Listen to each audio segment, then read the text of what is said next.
আসসালামু আলাইকুম প্রিয় শিক্ষার্থী, আশা করি পরিবারের সকল সদস্য সহ করোনার এই দুর্যোগময় মুহূর্তে তোমরা সুস্থ আছো এবং বাড়িতে অবস্থান গ্রহণ করতেছ।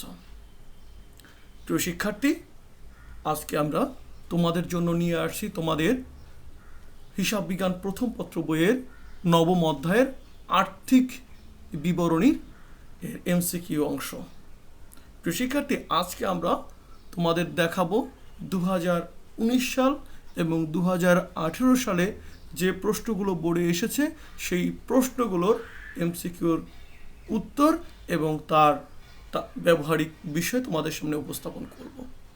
তারপরেও প্রিয় শিক্ষার্থী, কোথাও বুঝতে তোমাদের সমস্যা হলে তোমরা অবশ্যই আমার সাথে ফোনে কথা বলো। আমার ইউটিউব চ্যানেল বা মেসেঞ্জারে কোনো মন্তব্য দিলে আমি চেষ্টা করব তোমাদের প্রশ্নের উত্তর দেওয়ার। তো প্রিয় শিক্ষার্থী, চলো আমরা শুরু করি।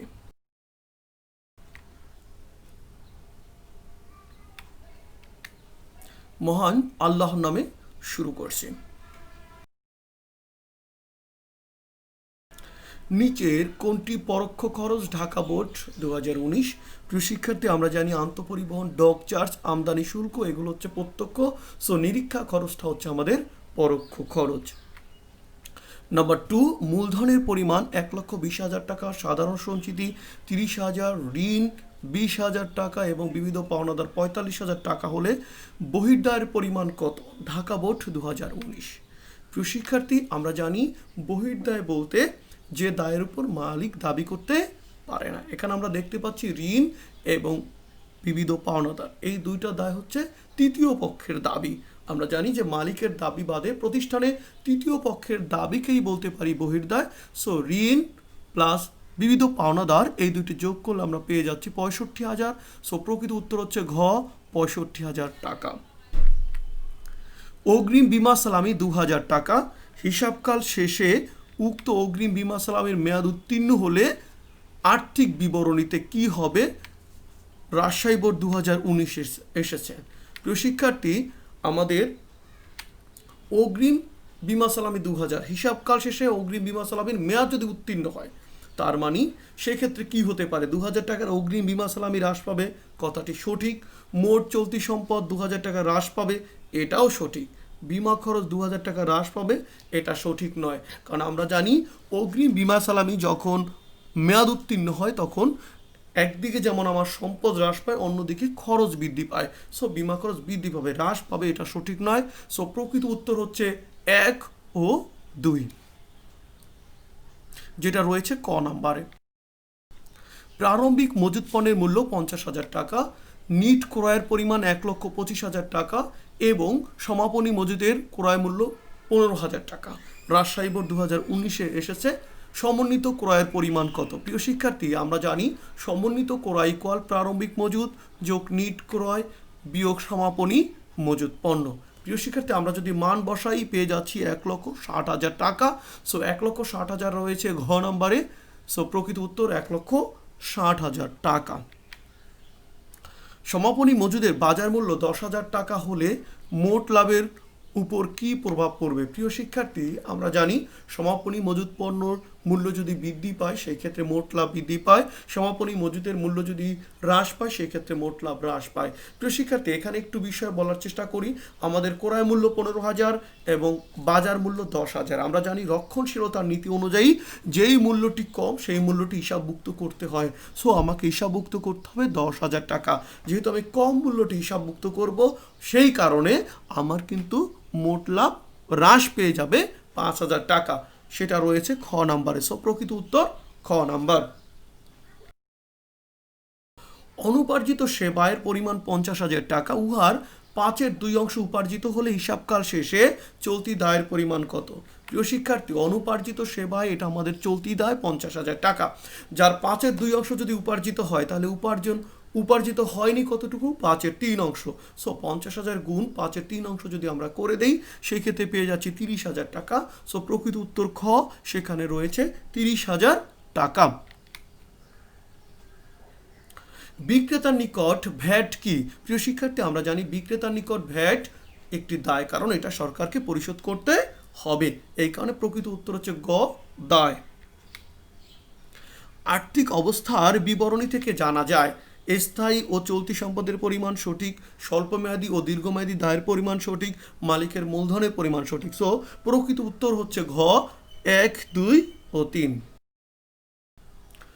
সরকার ট্রেডার্সের আর্থিক বিবরণী তথ্যাবলী নিম্নরূপ: নিট বিক্রয় 12 লক্ষ, বিক্রিত পণ্যের ব্যয় 7,50,000, পরোক্ষ পরিচালন ব্যয় বিক্রয়ের 20% ও পরিচালন ব্যয় 10,000 এবং অপরিচালন আয় 20,000 টাকা। যশোর বোর্ড 19-এ এসেছে। আমাদেরকে চাওয়া হয়েছে 9 নম্বর, নিট লাভের পরিমাণ কত? প্রিয় শিক্ষার্থী, নিট লাভ ইকুয়াল আমরা জানি নিট বিক্রয় বিয়োগ বিক্রিত পণ্যের ব্যয় বিয়োগ পরোক্ষ পরিচালন ব্যয় বিয়োগ পরিচালন ব্যয় প্লাস অপরিচালন ব্যয়। এখানে আমাদের নিট বিক্রয় দেয়া আছে 12 লাখ, বিক্রিত পণ্যের ব্যয় 7,50,000, পরোক্ষ পরিচালন ব্যয় বলেছে বিক্রয়ের 20%। সো বিক্রয় 12 লাখ গুণ 20% বিয়োগ পরিচালন ব্যয় 10,000 এবং যোগ অপরিচালন ব্যয় 20,000, আমরা পেয়ে যাচ্ছি 2,20,000। সেই 2,20,000 রয়েছে প্রিয় শিক্ষার্থী ক নাম্বারে। সো প্রকৃত উত্তর হচ্ছে ক 2,20,000 টাকা। সরকার ট্রেডার্সের বিক্রয়ের পরিমাণ 10% এবং বিক্রিত পণ্যের ব্যয় 20% বৃদ্ধি পেলে মোট লাভ কত হবে? প্রিয় শিক্ষার্থী, মোট লাভ ইকুয়াল আমরা জানি তাইলে পরিবর্তিত বিক্রয়ের পরিমাণ বিয়োগ পরিবর্তিত বিক্রিত পণ্যের ব্যয়। প্রিয় শিক্ষার্থী, বিক্রয় বৃদ্ধি পাবে 10%, যদি আগে থাকে 100%, এখন 10% বৃদ্ধিতে দাঁড়াচ্ছে 110%।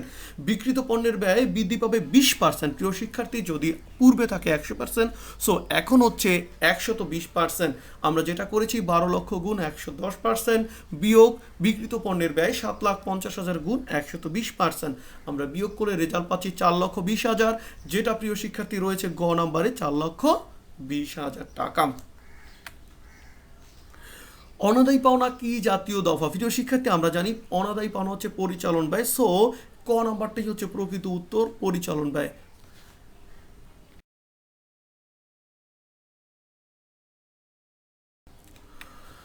কোনটি অপরিচালন ব্যয়? প্রিয় শিক্ষার্থী, অবচয়, ঋণের সুদ, অনাদায়ী পাওনা খরচ, বিজ্ঞাপন খরচ। আমরা জানি অবচয়, অনাদায়ী পাওনা এবং বিজ্ঞাপন খরচ এগুলো পরিচালন ব্যয়। সো ঋণের সুদ হচ্ছে অপরিচালন ব্যয়। ধারে ক্রয় 2 লাখ, কারবারি বাটা 10% এবং ভ্যাট 15% ভ্যাট। প্রদেয় ভ্যাট কত হবে? প্রিয় শিক্ষার্থী, যেই ভ্যাটটা আমাকে প্রদান করতে হবে। প্রিয় শিক্ষার্থী, আমরা জানি যে ক্রয় মূল্যের উপরে, নিট ক্রয় মূল্য উপরে কিন্তু ভ্যাট প্রদান করতে হয়। তার মানে কারবারি বাটা যেহেতু তালিকা মূল্য থেকে বাদ যায়, সেটা বাদ দেওয়ার পরে আমাকে ভ্যাট ক্যালকুলেশন করতে হবে। সো প্রদেয় ভ্যাট ইকুয়াল ধারে ক্রয় মাইনাস কারবারি বাটা গুণ 15%।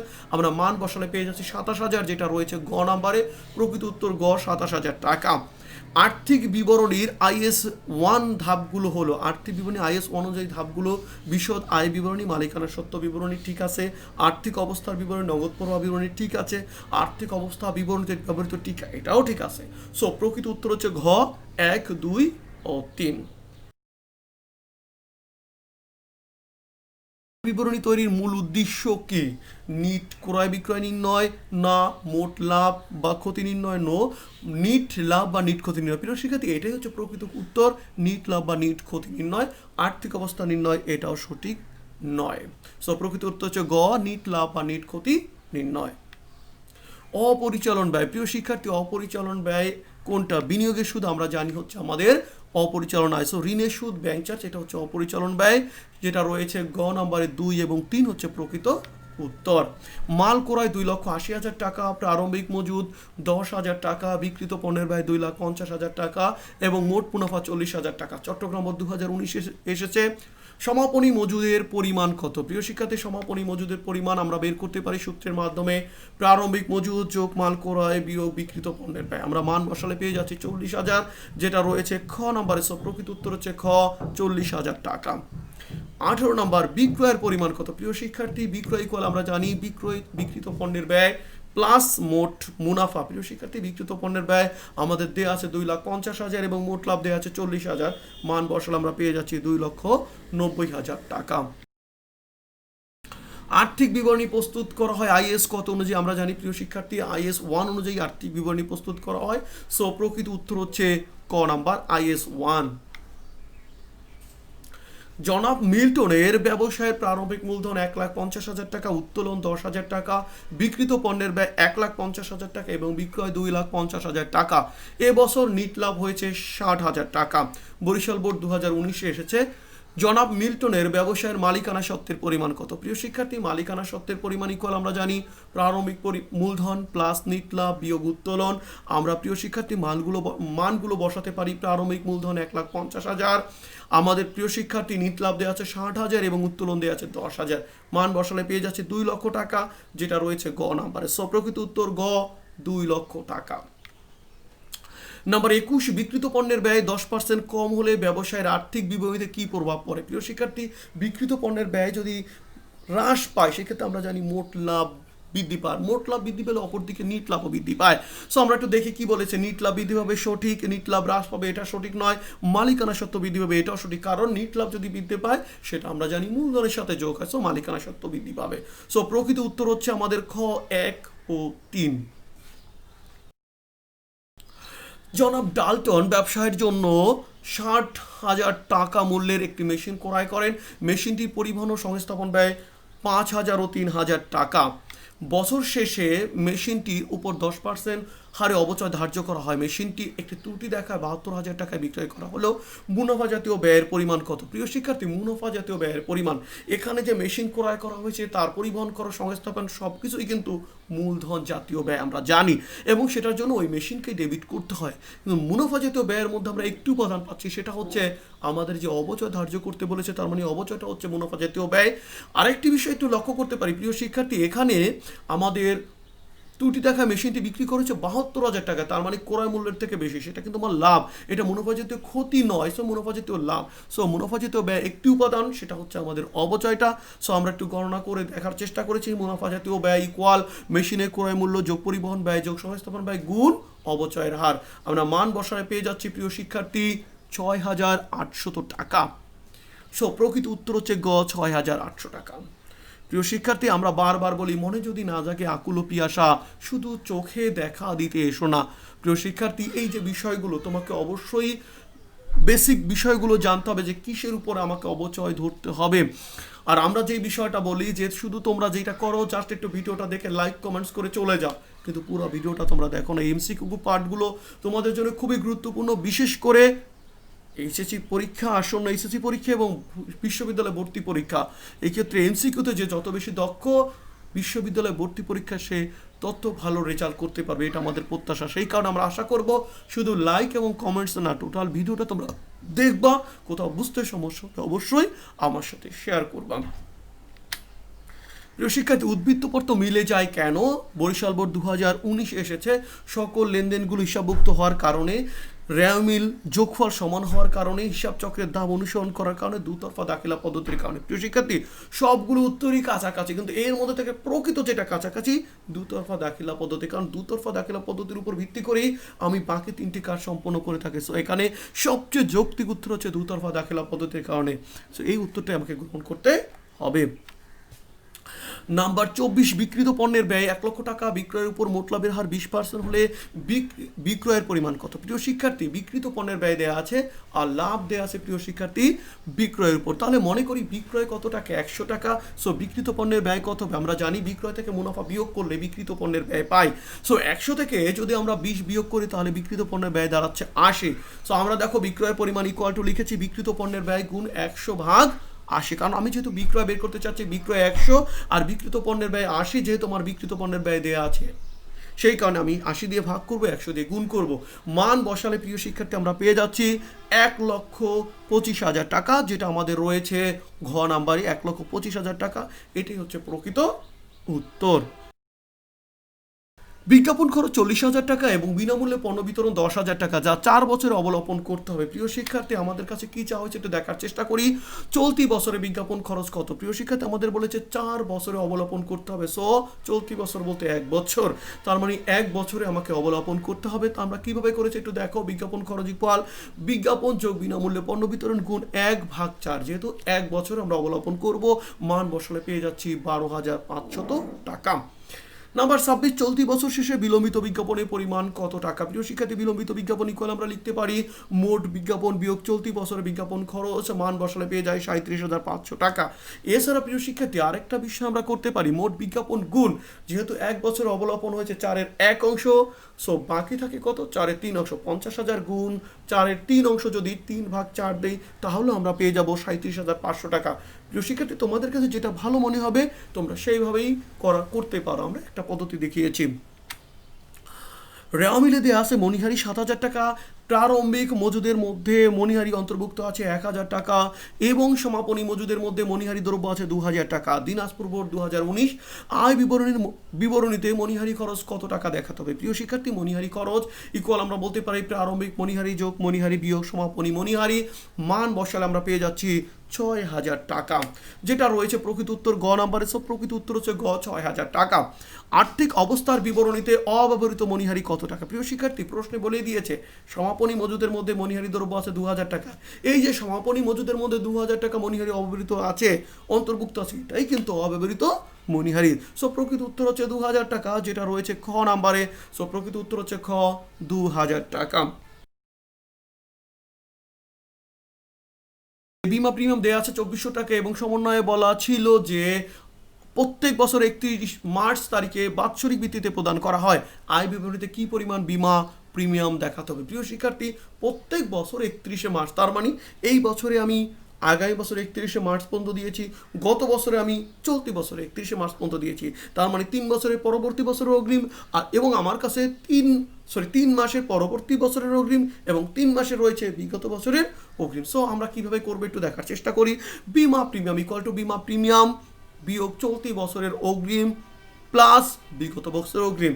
চলতি বছরের অগ্রিম আছে 3 বছরের পরবর্তী বছরের, আর বিগত বছরের অগ্রিম আছে বিগত বছরে যেহেতু যেই চলতি বছরে যে 3 বছর অগ্রিম 3 মাসে অগ্রিম দিয়েছিল। সো 3/12 3/12 মান বসালে আমরা পেয়ে যাচ্ছি 2,400 টাকা। প্রিয় শিক্ষার্থী, সম্মিলিত বোর্ড 2018-তে এই প্রশ্নটি এসেছিল। আমরা প্রায় শেষ পর্যায়ে চলে আসছি। আরেকটি সম্মিলিত বোর্ড 2018 কোশ্চেন এসেছে। প্রারম্ভিক মজুদ 33,500 টাকা, ক্রয় 60,000 টাকা, ক্রয় ফ্রো 3,000 টাকা, ক্রয় বাট্টা 2,000 টাকা, মজুরি 10,000 টাকা, অফিস খরচ 6,000, মেশিনের বহন খরচ 5,000, সমাপনী মজুদ 70,000 টাকা, বাজার মূল্য 45,000 টাকা। সম্মিলিত বোর্ড 2018 উপরিত তথ্যের আলোকে নিট ক্রয় মূল্য কত টাকা? নিট ক্রয় আমার কাছে চেয়েছে। প্রিয় শিক্ষার্থী, নিট ক্রয় মূল্য ইকুয়াল আমরা জানি ক্রয় বিয়োগ ক্রয় ফেরত বিয়োগ ক্রয় বাট্টা, আমরা মান বসালে পেয়ে যাচ্ছি 55,000 টাকা। গল্পটা অনেক বড় কিন্তু প্রশ্নটি কিন্তু অনেক সহজ এবং ইজি ছিল। প্রকৃত উত্তর হচ্ছে খ, 55,000 টাকা। বিক্রিত পণ্যের ব্যয়ের অন্তর্ভুক্ত নয় কোনটি? প্রিয় শিক্ষার্থী, বিক্রিত পণ্যের ব্যয় অন্তর্ভুক্ত মেশিনের বহন খরচ কখনোই অন্তর্ভুক্ত হয় না, অফিস খরচ অন্তর্ভুক্ত হয় না, মজুরি খরচ বিক্রিত পণ্যের ব্যয়ের অন্তর্ভুক্ত হয়। সো প্রকৃত উত্তর হচ্ছে 1 ও 2, যেটি রয়েছে ক নাম্বারে। প্রিয় শিক্ষার্থী, আশা করি আজকের আলোচনাটা তোমরা বুঝতে পেরেছো। আমরা একটা জিনিসই বলবো, কাগজ কালি মন লিখে 3 জন। অবশ্যই বাসায় খাতা কলম নিয়ে তোমাকে বসতে হবে এবং নিজ হাতে প্র্যাকটিস করতে হবে, তাহলেই তুমি এমসিকিউতে ভালো করতে পারবা। এবং আরও ভালো করার জন্য অবশ্যই ক্যালকুলেটর ব্যবহার না করে মৌখিকভাবে করার চেষ্টা করতে হবে। কেন? কারণ হচ্ছে বিশ্ববিদ্যালয় ভর্তি পরীক্ষা তোমাকে ক্যালকুলেটর ব্যবহার করতে দিবে না, সরাসরি প্রশ্নে উত্তর করতে হবে। আমরা সেইভাবে নিজেকে প্রস্তুত করবো ইনশাআল্লাহ। প্রিয় শিক্ষার্থী, আমরা সবাই ভালো থাকবো, সুস্থ থাকবো। সবাইকে ধন্যবাদ। সবাই সবার জন্য দোয়া করব। বিনা প্রয়োজনে ঘরের বাইরে যাব না। ঘরের বাইরে যদি একান্ত যেতেই হয় অবশ্যই মাস্ক ব্যবহার করো। মাস্ক বাদে আমরা ঘরের বাইরে কখনোই যাব না। আমরা ভালো থাকি, সুস্থ থাকি। আল্লাহ হাফেজ। আসসালামু আলাইকুম ওয়া রাহমাতুল্লাহি ওয়া বারাকাতুহু।